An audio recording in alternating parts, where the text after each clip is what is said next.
오늘 나누실 말씀은 마가복음 12장 28절에서 31절까지 말씀입니다. 같이 읽겠습니다. 세관 중 한 사람이 그들이 변론하는 것을 듣고 예수께서 잘 대답하신 줄을 알고 나와 묻되 모든 계명 중에 첫째가 무엇이니까? 예수께서 대답하시되 첫째는 이것이니 이스라엘아 들어라. 주 곧 우리 하나님은 유일한 주시라. 내 마음을 다하고 목숨을 다하고 뜻을 다하고 힘을 다하여 주 너의 하나님을 사랑하라 하신 것이요. 둘째는 이것이니 내 이웃을 내 자신과 같이 사랑하라 하신 것이라. 이보다 더 큰 계명이 없느니라. 아멘. 오늘은 하나님을 사랑하는 사람이라는 주제로 말씀을 나누려고 합니다. 하나님 주님께서는 우리를 사랑하십니다. 우리에게 복 주시기를 원하시는 하나님이십니다. 오늘 예배 참석하신 모든 성도님들이 건강의 복, 물질의 복, 자녀의 복, 형통의 복이 풍성하시기를 축복합니다. 지난주에 있었던 폭동은 진정이 되어서 참으로 다행스러운 일입니다. 그러나 코로나 바이러스는 확진자가 많아진다는 보도가 있기도 합니다. 이런 사태를 겪으면서 우리 생각이 많이 바뀐 것 같습니다. 가장 많이 바뀐 생각은 각자 도생입니다. 자신의 생명은 자신이 지켜야 한다. 누가 도와줄 수 없다는 위기감입니다. 그래서 위생관리를 철저히 하는 것 같습니다. 죽고 사는 것이 가까이 있다는 것 때문인 것 같습니다. 이로 인해서 중요한 또 변화가 있습니다. 기독교 신앙에 관심을 갖는 사람이 많아진다는 것입니다. 그리고 우리 그리스도인 자신도 믿음이 깊어진 것을 알게 됩니다. 그런데 믿음이 깊어지면 알고 싶은 것도 많아지고 내가 믿음이 없다, 아는 것이 없다, 그동안 배운 것이 없다 이런 생각을 하게 되는 것입니다. 이런 자괴감을 갖게 되기도 하게 되는 것 같습니다. 그렇기에 이런 질문을 많이 받습니다. 믿음이 깊어지려면 무엇을 어떻게 해야 합니까? 내 신앙은 왜 맨날 이 모양입니까? 한번 답해 보십시오. 믿음이 깊어지려면 무엇을 어떻게 해야 하는 것입니까? 믿음이 깊어지기 위해서는 무엇을 어떻게 해야 하겠습니까? 내 믿음이 깊어지기 위해서는 기도는 얼마큼 해야 합니까? 또 성경은 얼마큼 읽어야 하고 봉사는 얼마큼 해야 내 믿음이 깊다는 생각을 하게 될까요? 지금까지 우리는 그리스도인이 해야 하는 습관에 대해서 여러 가지 말씀을 나누었습니다. 그리스도인이라면 이런 어떻게 기도해야 하고 어떻게 성경을 읽고 묵상해야 하는지를 말씀을 나누었습니다. 그 말씀대로 실천하시는 분들에게는 감사를 드립니다. 그러나 설교 말씀을 듣고 결심은 하지만은 곧 잊어버리게 되는 것입니다. 그래서 오늘은 우리가 믿음이 깊어지려면 어떻게 살아야 하는지 성경에서는 뭐라고 하는지를 살펴보려고 합니다. 그리스도인이냐 아니냐를 구분하는 본질적인 것이 있습니다. 제가 말씀드린 것 모두를 믿어야 그리스도인이 되는 것입니다. 이제 말씀드린 이외에는 교단마다 조금씩 다른 것이 있지만은 구원받는 것과는 관련이 없는 것입니다. 그러므로 가장 본질이 되는 것, 이것을 기억에 넣으실 수 있기를 바랍니다. 첫 번째로는 영이신 하나님은 실제로 존재하시고 지금도 현존하십니다. 이것을 믿는 것이 가장 본질적인 믿음인 것입니다. 두 번째로는 예수님을 믿는 것입니다. 예수님께서 내 죄를 대신해서 죽으셔서 내가 범한 죄의 삭스를 지불하셨습니다. 그리고 사망 권세를 깨뜨리고 부활 승천하신 것입니다. 이것을 믿고 예수님 이름으로 회개하는 사람이 그리스도인인 것입니다. 회개하면 과거에 범한 죄 그리고 지금 범하고 있는 죄, 미래 죄까지 모든 죄를 다 용서하시는 것입니다. 세 번째로 예수를 믿고 회개할 때 성령님께서는 내게 임하시는 것입니다. 이 순간이 구원받고 중생하고 영생이 시작되는 시점입니다. 그리고 네 번째로는 내 몸에 들어오신 성령 하나님, 그리스도께서 항상 나와 같이 계시는 것입니다. 이것을 믿는 사람이 그리스도인인 것입니다. 이런 본질적인 교리 이외에도 많은 교리가 있습니다. 그런 교리들은 조금씩 다르게 해석할지라도 구원받는 것과는 상관이 없는 것입니다. 예를 들면 이렇습니다. 우리 교회는 장로교회입니다. 장로교회에서는 세례를 베풉니다. 그러나 침례교단에서는 물속에 들어가는 침례를 받게 되는 것입니다. 세례든 침례이든 구원과는 상관이 없습니다. 또 어느 교단에서는 자신이 언제 구원받았는지를 알아야 구원받은 사람이라고 말하기도 합니다. 그렇지 않습니다. 먼저 말씀드린 본질적인 것을 믿는다면 이미 우리는 구원받은 사람이고 영생을 시작된 사람들입니다. 또 어느 교단에서는 말하기를 킹제임스 번역 성경판만 읽어야 한다고 말합니다. 그 외 성경은 사탄의 성경이라고, 그 다른 성경을 읽는 사람은 구원이 없다고 말하기도 합니다. 그렇지 않습니다. 또 헌금이나 11조도 그렇습니다. 하든지 안 하든지 구원하고는 상관이 없는 것입니다. 또 요한계시록에는 해석하지 못하는 많은 내용이 있습니다. 이곳에서는 많은 이단이 나오기도 합니다. 그들은 자기들이 해석한 교리를 믿어야 구원받는다고 말하는 것입니다. 이 또한 그렇지 않습니다. 먼저 말씀드린 본질적인 신앙, 믿음만 있다고 하면 구원받고 영생이 시작된 것입니다. 이것을 기억하실 수 있기를 바랍니다.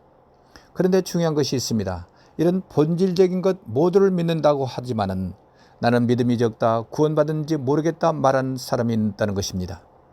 그러나 오늘 분명히 하실 수 있기를 바랍니다.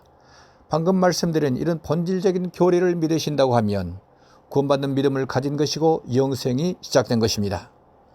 그렇다고 하면 내 믿음이 적다는 생각은 어디서 오는 것일까요? 그것은 여러 가지 이유를 생각할 수 있을 것입니다. 성경을 잘 알지 못하고 기도를 잘 하지 못하고 이웃 사랑을 잘 하지 못하기 때문에 그런 생각을 가질 수도 있습니다. 오랜 신앙 경륜을 가지신 분들도 그렇게 생각할 수 있는 것입니다. 그렇다고 하면 우리가 믿음이 깊어지려고 하면, 내가 믿음이 있는 사람이라는 말을 할 수 있게 된다고 하면 어떻게 해야 하는 것일까요?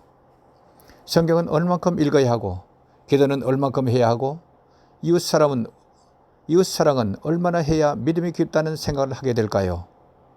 이것을 하나하나 다 짚고 가기에는 너무나도 방대하기에 오늘은 간략하게 말씀드리는 것입니다. 오늘 말씀을 요약하면 이렇습니다. 서기관 중 한 사람이 예수님에게 묻습니다. 모든 계명 중에 가장 중요한 첫째가 무엇입니까? 예수님께서 말씀하십니다. 내 마음을 다하고 목숨을 다하고 뜻을 다하고 힘을 다하여 주 너희 하나님을 사랑하라 하신 것이요. 둘째는 이것이니 내 이웃을 내 자신같이 사랑하라 하신 것이라. 이보다 더 큰 계명이 없느니라. 이 말씀은 우리가 잘 아는 말씀입니다. 그러나 행동하기에는 가장 어려운 말씀이기도 합니다. 도대체 하나님을 사랑한다는 것이 뭡니까? 얼만큼 사랑해야 하는 것입니까? 또 이웃을 내 몸같이 사랑한다는 것이 뭡니까? 얼만큼 사랑해야 하는 것입니까? 참으로 어려운 일입니다. 이것을 해내지 못할 때 믿음이 적다는 생각을 하게 되는 것입니다. 그러면 하나님과 이웃을 얼만큼 사랑해야 내 믿음이 깊다는 생각을 하게 될까요? 예를 들어 보겠습니다. 작년까지 우리 교회 현관 앞에는 홈리스가 있었습니다. 3년 동안 살았던 것 같습니다. 그로 인해서 10여 개의 텐트가 생겨지기도 했습니다. 그동안 냄새가 나고 현관을 사용하지 못하는 많은 불편함이 있었습니다. 이웃 주민들도 원성이 컸던 것입니다.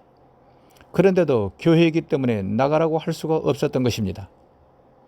하나님을 사랑하고 이웃을 사랑하는 사람은 도대체 어떻게 해야 하는 것입니까? 이들을 내보내야 됩니까? 말아야 됩니까? 또 우리 교회 가까이에는 원어원 프레이가 있습니다. 그 입구에 우리를 시험하는 사람들이 있습니다. 그 사람들을 볼 때마다 일부리라도 줘야 할지 말아야 할지 항상 고민하게 되는 것입니다.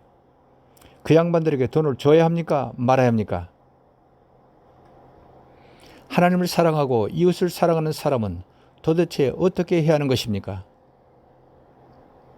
오늘은 하나님을 사랑하는 사람에 대해서 말씀을 나누고 다음 주일에는 이웃 사랑에 대해서 말씀을 나누려고 합니다.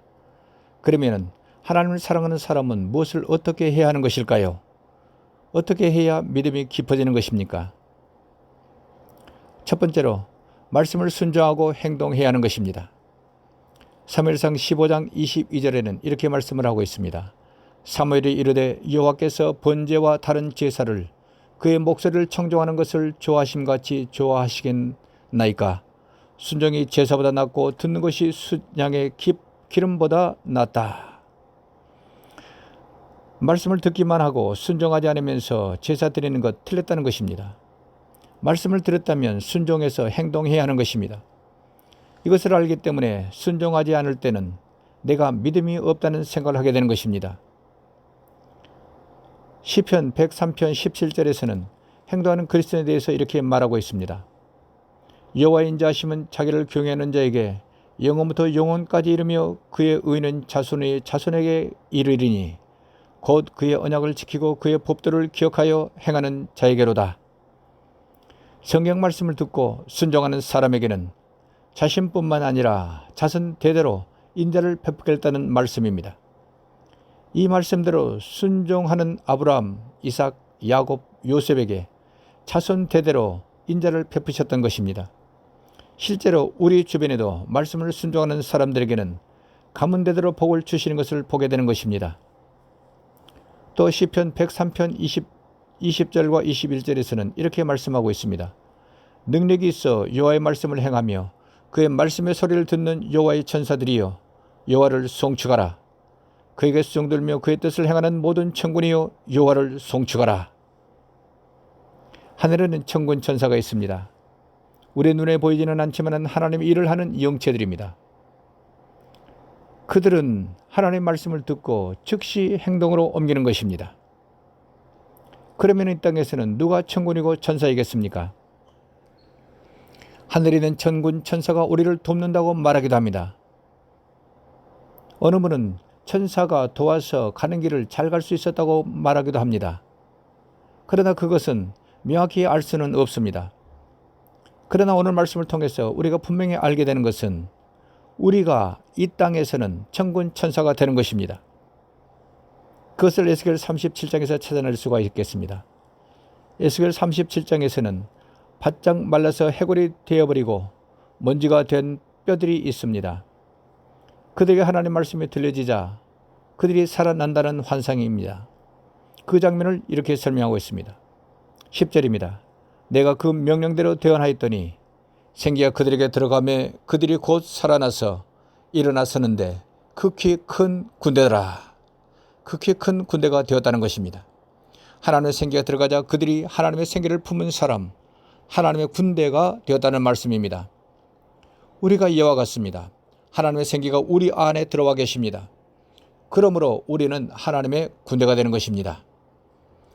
하나님의 군대가 말씀대로 순종하고 즉시 행동 옮기는 사람이라고 하면 하나님의 천군이 되는 것입니다. 그러므로 우리는 하나님의 천군 천사입니다. 이것을 기억하실 수 있기를 바랍니다. 한번 따라서 해주시면 감사하겠습니다. 나는 천군 천사입니다. 나는 천군 천사입니다. 우리는 죽어 있던 뼈들이었습니다. 하나님 말씀이 들려지자 살아난 사람들입니다. 하나님의 생기를 품은 군대가 되었습니다. 그 군대가 말씀을 듣고 즉시 행동으로 옮긴다면 천군 천사가 되는 것입니다. 말씀을 행동으로 옮기는 것이 이토록 중요합니다. 그런데도 말씀을 행동으로 옮기지 못하는 나 자신을 보면서 내 양심이 말하는 것입니다. 나는 믿음이 없다. 그러므로 내 믿음이 더욱 깊어지려면 말씀을 행동해야 하는 것입니다. 그렇게 행동하는 사람이 하나님을 사랑하는 사람입니다. 하나님은 오늘 우리에게 말씀하십니다. 말씀을 들었다면 행동해라. 행동하라. 그러나 행동하는 것이 참으로 쉽지는 않습니다. 항상 기뻐하라. 쉬지 말고 기도하라. 범사에 감사하라. 가장 많이 하는 말씀이지만 이것 한 가지도 행동하는 것이 참으로 어렵습니다. 그럴지라도 오늘 결심하실 수 있기를 바랍니다. 말씀을 행동하자. 오늘 예배 참석하신 우리 모두가 말씀을 듣고 행동하는 하나님의 천군 천사가 되실 수 있기를 바랍니다. 그렇게 되시기를 예수님 이름으로 축복합니다. 두 번째로 하나님을 사랑하는 사람은 말씀을 들어야 하는 것입니다. 아버지 어머니를 사랑하는 사람은 부모의 말씀을 잘 듣는 것입니다. 부모를 사랑하지 않는 사람은 부모의 말씀을 듣는 것을 싫어합니다. 이와 같이 하나님을 사랑하는 사람은 하나님의 말씀을 들어야 하는 것입니다. 하나님의 말씀을 듣는 것은 여러 방법이 있습니다. 설교를 듣는 것이 말씀을 듣는 것입니다. 성경을 읽고 묵상할 때 그 성경을 통해서 말씀을 듣는 것입니다. 또는 기도하는 중에 말씀을 듣기도 하고 다른 사람을 통해서 말씀을 듣게 되는 것입니다. 이번 코로나 사태를 통해서 하나님의 말씀을 들었습니다. 이처럼 자연과 환경을 통해서도 하나님의 말씀을 듣게 되는 것입니다. 이런 방법 중에서 지난 2주 전에는 성경 읽기와 묵상에 대해서 말씀을 나누었습니다. 그때로부터 계속해서 아침마다 묵상 말씀을 보내드리고 있습니다. 보내드린 말씀을 묵상하는 동안 참 은혜가 되었습니다. 신앙이 성장하는 느낌을 받았습니다. 라고 말해주신 분들이 많습니다. 어느 성도님은 이 묵상 재료들을 자녀들에게 매일 보내고 있다고 말해주었습니다. 이런 열심을 보여주신 분들에게 감사를 드립니다. 이렇게 매일 말씀을 묵상하면 차츰 하나님의 말씀이 선명하게 들려주실 것입니다. 오늘 설교 말씀을 통해서 말씀을 행동하라는 말씀을 우리가 들었습니다. 말씀 묵상하는 것을 순종하시고 행동하실 수 있기를 바랍니다. 그것을 순종하신다면 매일 하나님의 말씀을 듣게 되는 것입니다. 하나님의 말씀을 듣는 사람이 하나님을 사랑하는 사람입니다. 매일 묵상하고 그 말씀으로 기도할 때 영의 귀가 열려지실 것입니다. 하나님의 말씀이 깨달아지는 은혜가 있게 될 것입니다. 말씀을 묵상할 때 이런 복이 넝굴지에 들어오는 것입니다. 이런 은혜와 복이 성도님들에게 충만하게 임하시기를 예수님 이름으로 축복합니다. 이제 말씀을 마치려 합니다. 우리가 본질적인 믿음 그리고 구원받는 믿음이 무엇인지를 말씀을 나누었습니다. 그 말씀을 믿기에 우리는 구원받고 중생한 사람입니다. 영생이 시작된 사람들입니다. 우리 안에 예수 그리스도의 영이신 성령 하나님께서 들어와 계십니다. 그렇게 우리를 그리스도인이라고 부르는 것입니다. 우리 그리스도인 모두는 하나님의 천군 천사인 것입니다. 천군 천사는 하나님의 말씀을 듣고 행동하는 것입니다. 그러므로 말씀 듣기를 사모하십시다. 귀에서 보내드린 매일의 말씀을 묵상하십시오. 그 말씀대로 기도하십시오. 말씀이 깨달아지고 나에게 주시는 말씀으로 들려주실 것입니다. 차츰 말씀이 나에게 주시는 말씀으로 들려주시게 될 것입니다. 그 말씀을 순종하고 행동하는 사람이 하나님의 천군 천사인 것입니다. 그 사람이 하나님을 사랑하는 사람입니다. 이것이 습관이 될 때 믿음이 깊어지고 영성 깊은 사람이 되는 것입니다. 우리 모두 하나님의 사람 천군 천사 되시기를 예수님 이름으로 축복합니다. 기도하시겠습니다.